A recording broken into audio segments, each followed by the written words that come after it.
What's going on, guys? Today's gonna be a bit of a different video. So today I just wanted to talk about and give some advice to some people that might be starting out to work at Six Flags. I am a former Six Flags employee. As you can see, I got the uniform right here. I don't know if how well you can see it. So yeah, you can see how well does that show up?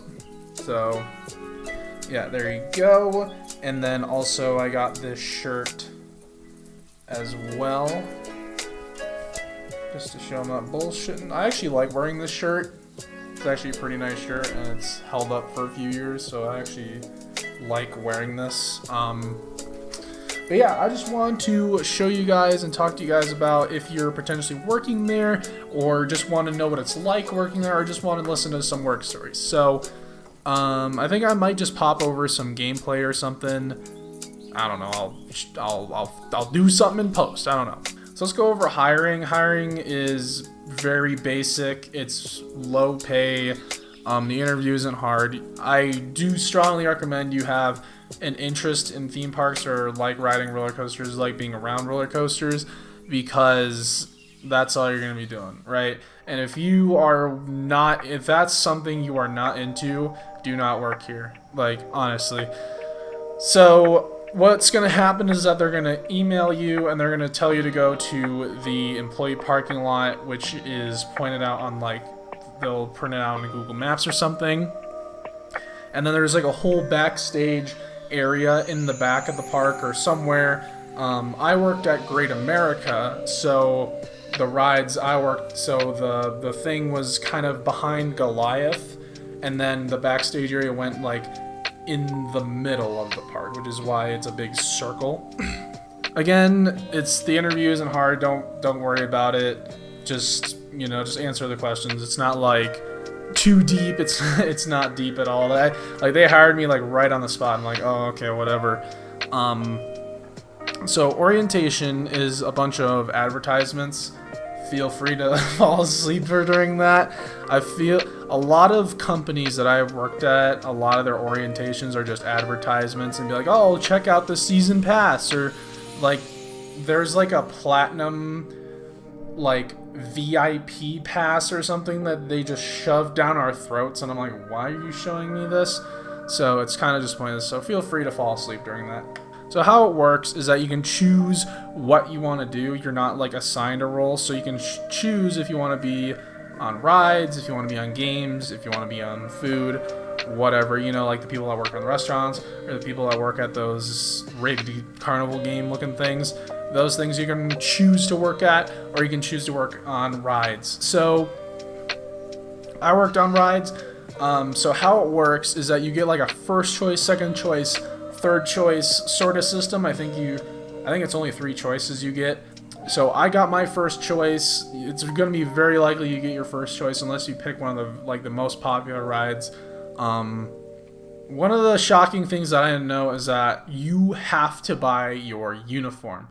You have to buy every piece of clothing that you have, and if you're working there a long time for a lot of hours, back to back to back, then you're gonna have to buy multiple sets of clothes. So your first paycheck is basically gonna be going to uniforms, essentially. So take that as you will. So here I mentioned rides and units. So units is basically a collection of rides that are somewhat close to each other. I'll go into detail in a little bit, but at Great America, where I worked, there were areas, which is at Great America there's north, east, south, and harbor. Here's a little map for you if you want to take a look at it. Units are on average 1 to 3 rides. Most are 2, so just take that as you will. Kids areas are a whole unit as a thing. So my main unit was Joker V2, so Joker and Vertical Velocity, and you can request additional units, which I highly recommend you do. I also had, my secondary unit was Little Dipper go-karts, and then I also had Batman and Whirligig.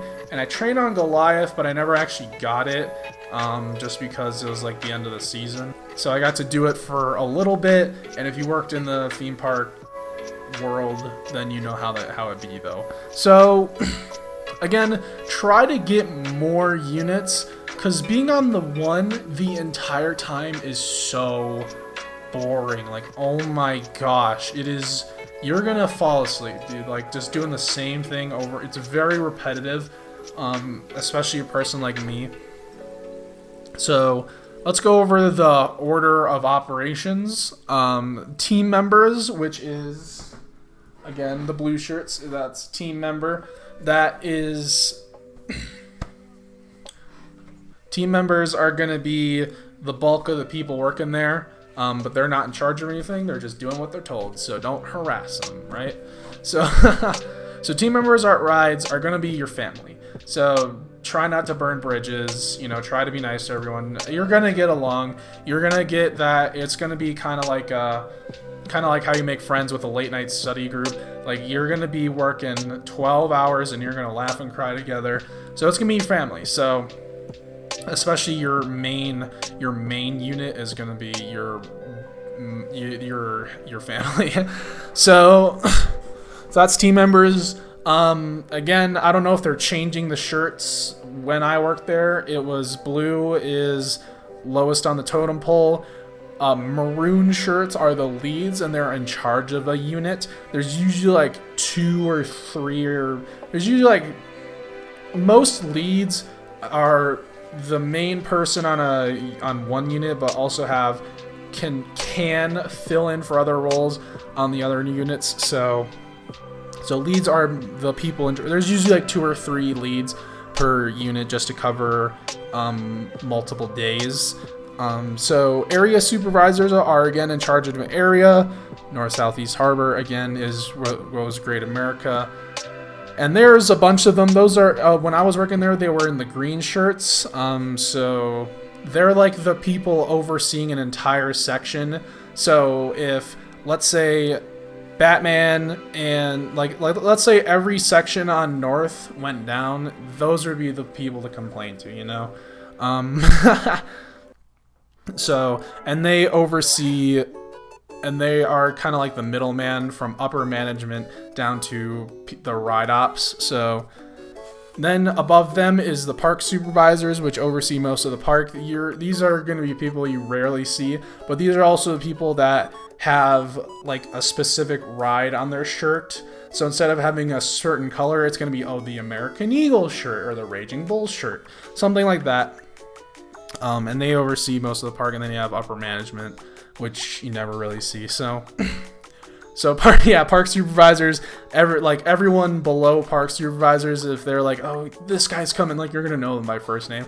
This guy's coming, everyone shape up, you know, that kind of thing. So that's kind of like the order of the totem pole at the parks. Again, I don't know if it's gonna change in the future, or that's just how it was when I was working there. So yeah, let's go back to actually working there. Take the job seriously. There's no phones allowed, not even when rides are down.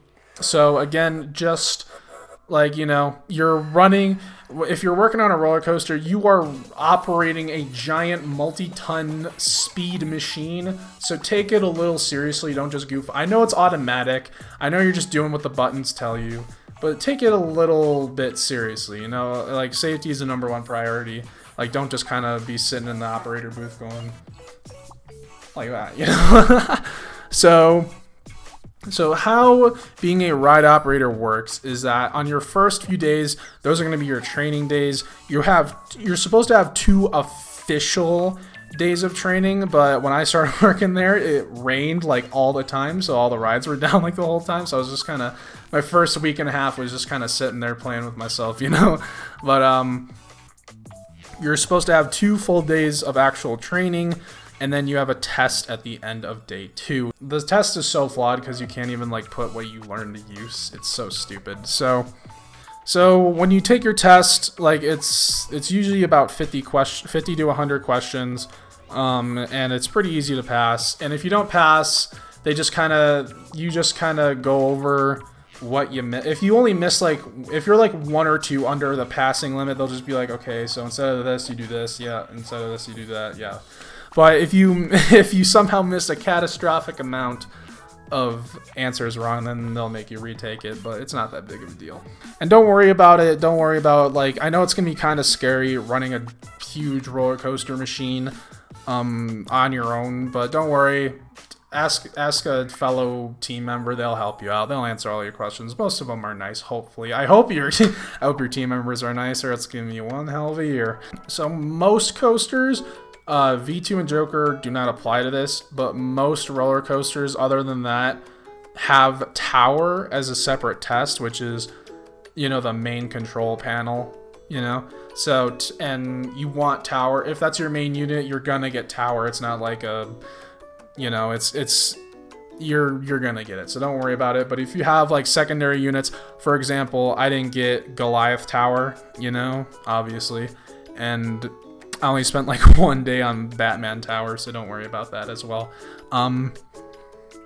So Tower usually has a chair, so you want Tower at least somewhere because you're gonna be standing a lot, and when they tell you to go to Tower, it's gonna be like, oh, okay, cool. So another point is the wages are low and the hours are going to be extremely high, like 50-hour-a-week high. And they will milk you dry from punch in to punch out. They will farm you. And oh my gosh, dude, it's ridiculous, especially in the summer when it's hot out. You just want to die. So one of the things you might want to consider is lunch. Your lunch break is 1 hour from punch to punch. So your lunch break is timed, and if you're over an hour on the actual like lunch clock, they'll ding you for it. So you might want to take into consideration how far away a ride station is to its lunch location, to your lunch location. For Great America, the lunch spot is right behind Batman. Like, you know, like that, I don't know if you've ever, but there's like a huge fence back there, and then there's like these weird looking out of style buildings. That's where the lunch area is. So, and Joker and V2 are also pretty close to that.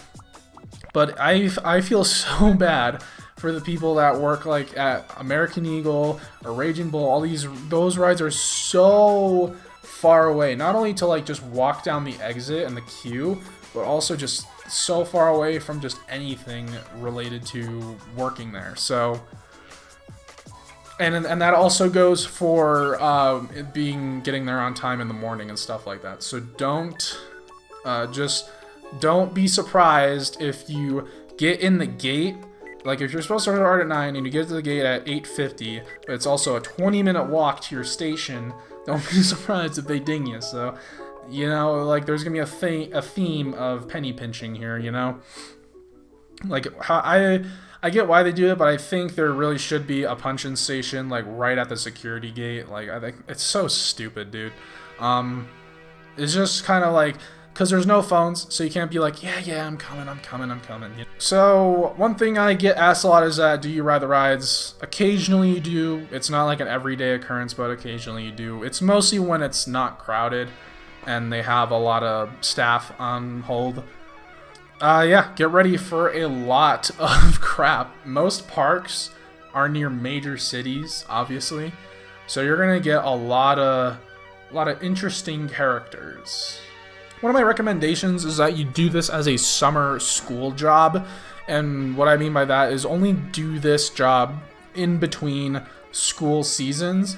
Because this is what I did, but also my last year I didn't have school the following fall, so I got to see what it was like during September Fright Fest, like in the fall, and I don't recommend it. So yeah, early June to mid-August, in my opinion, was the best time to work. The times before that and after that were really boring because, you know, you get a lot of these cool college characters that come work, and they're the entertainment.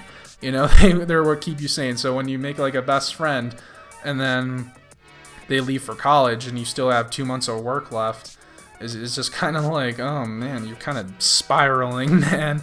So So yeah, and it's also really boring. And then you get into Fright Fest, and Great America during Fright Fest gets really, really, really cold. So bring jackets. Yes, you gotta pay for the jackets too. They are really expensive, dude. So get ready for that. So a couple other things: you get free passes, you get free park passes, and you get some discounts on some stuff. But let's face it, that's the last thing you need to do is go to the park on your day off. Like, who wants to go to work on their day off? Like, that's just how I think about it. Plus, Great America, it wasn't the furthest I've ever had to drive, but it also wasn't like right next door, you know. So, and being in Chicago where there's traffic everywhere, it's not actually that far away from my house, but just fighting traffic every day. So one thing you gotta watch out for is OC shifts. OC is open to close shifts. Try to avoid these as much as possible. Try and set your schedule. I can only work from this hour to this hour. Try your best to get in a position where you don't have to work OC, because especially when the park in the summer is open from 10 to 10, remember, you have to get there an hour early and you stay an hour after park closes. So that is 14-hour work days. So just get ready for that if you work an OC shift. And the final bit of advice I have to say, predict your bathroom breaks. It's not going to be right away. You can't just drop everything and go pee. You know, you gotta call if your lead is there at that station. You just gotta let them know, and they'll try to find a person to tag you out for a minute. They'll usually get bathroom breaks going like about halfway through a shift. So don't worry about it too much, but if you really, really, really gotta go, you know, just, they're not very compassionate, you know, and I don't blame them, because you gotta keep the ride going, and if everything stops just because you have to pee, you know, it kind of looks bad on everyone. So that is all I gotta say. Hopefully this helped you guys out in some way. I know this is a really different video.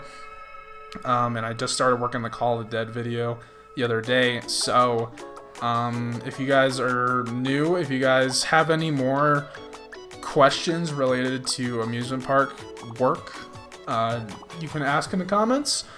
And if I get enough comments, if I get enough questions, I may make a part 2, but you know, we'll see how this goes. So anyways guys, thanks for watching, and I'll see you later. Bye.